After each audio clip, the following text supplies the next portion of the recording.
Premier livre de Samuel, chapitre 22. David partit de là et se sauva dans la caverne d'Adullam. Ses frères et toute la maison de son père l'apprirent, et ils descendirent vers lui. Tous ceux qui se trouvaient dans la détresse, qui avaient des créanciers ou qui étaient mécontents, se rassemblèrent auprès de lui, et il devint leur chef. Ainsi se joignirent à lui environ 400 hommes. De là, David s'en alla à Mitzpé, dans le pays de Moab. Il dit au roi de Moab, « Permets, je te prie, à mon père et à ma mère de se retirer chez vous jusqu'à ce que je sache ce que Dieu fera de moi. » Et il les conduisit devant le roi de Moab, et ils demeurèrent avec lui tout le temps que David fut dans la forteresse. Le prophète Gad dit à David, « Ne reste pas dans la forteresse, va-t'en et entre dans le pays de Juda. » Et David s'en alla et parvint à la forêt de Héret. Saül apprit que l'on avait des renseignements sur David et sur ses gens.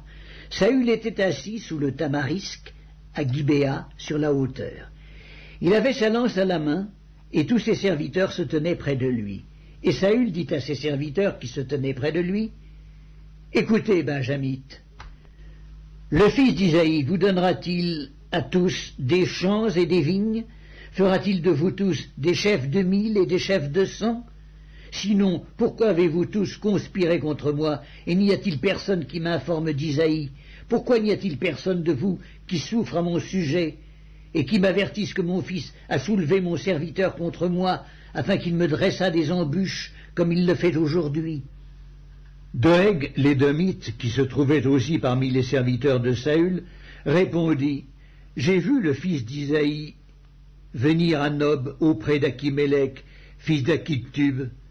Akimélec a consulté pour lui l'Éternel. Il lui a donné des vivres et il lui a remis l'épée de Goliath, le Philistin. » Le roi envoya chercher Akimélec, fils d'Akitub, le sacrificateur, et toute la maison de son père, les sacrificateurs qui étaient à Nob. Ils se rendirent tous vers le roi. Saül dit, « Écoute, fils d'Akitub. » Il répondit, « Me voici, mon seigneur. » Saül lui dit, « Pourquoi avez-vous conspiré contre moi, toi et le fils d'Isaïe? Pourquoi lui as-tu donné du pain et une épée, et as-tu consulté Dieu pour lui, afin qu'il s'élevât contre moi et me dressât des embûches, comme il le fait aujourd'hui? » Akimélec répondit au roi, « Lequel d'entre tous tes serviteurs peut être comparé au fidèle David, gendre du roi, dévoué à ses ordres et honoré dans ta maison? Est-ce d'aujourd'hui que j'ai commencé à consulter Dieu pour lui? Loin de moi. Que le roi ne mette rien à la charge de son serviteur, ni de personne de la maison de mon père, car ton serviteur ne connaît de tout ceci aucune chose, petite ou grande. » Le roi dit, « Tu mourras, Akimélec, toi et toute la maison de ton père. » Et le roi dit aux coureurs qui se tenaient près de lui, « Tournez-vous et mettez à mort les sacrificateurs de l'Éternel, car ils sont d'accord avec David. Ils ont bien su qu'il s'enfuyait, ils ne m'ont point averti. » Mais les serviteurs du roi ne voulurent pas avancer la main pour frapper les sacrificateurs de l'Éternel. Alors le roi dit à Doeg, « Tourne-toi et frappe les sacrificateurs. » Et Doeg, l'édomite, se tourna, et ce fut lui qui frappa les sacrificateurs. Il fit mourir en ce jour 85 hommes portant l'éphod de lin. Saül frappa encore du tranchant de l'épée Nob, ville sacerdotale. Hommes et femmes, enfants et nourrissons, bœufs, ânes et brebis tombèrent sous le tranchant de l'épée.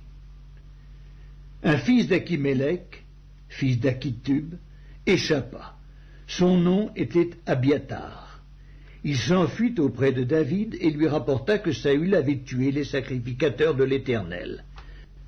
David dit à Abiatar, « J'ai bien pensé ce jour même que Doeg l'édomite, se trouvant là, ne manquerait pas d'informer Saül.